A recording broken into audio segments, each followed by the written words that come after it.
These days we hear a lot about the government and economics, so let's talk about monetary policy. Monetary policy. Monetary policy is when the government changes the interest rates. It's when the government, well, when the central banks change the interest rates. So we could say that the government or the central banks have lowered interest rates. Therefore, they have a easy monetary policy. If they put interest rates up, like if interest rates are 10%, that would say they have like a tight credit policy. It's either easy or tight, or loose and tight. So loose credit or easy credit is low interest rates, and tight credit is high interest rates. So, what is the second type of policy? Well, it's fiscal policy. If I can get this paper undone. Okay, there. Fiscal policy. Fiscal policy.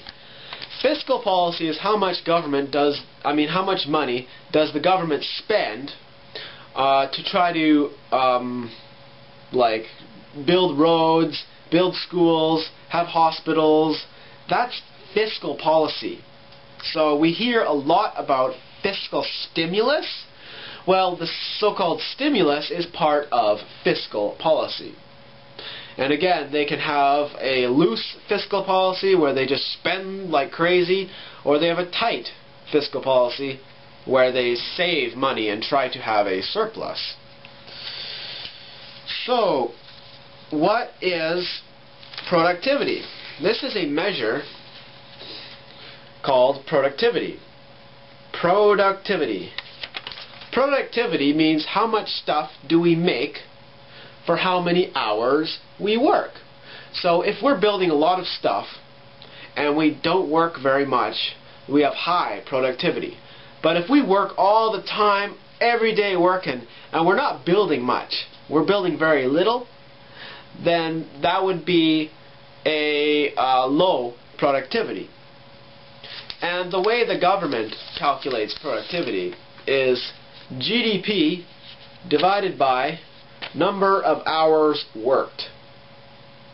So they're saying like the total economy divided by how many hours that we worked. Well, that's the government, and because the government likes to put fake numbers out and overestimate GDP, underestimate inflation, they make the productivity numbers like go up every year, even though it's really actually going down.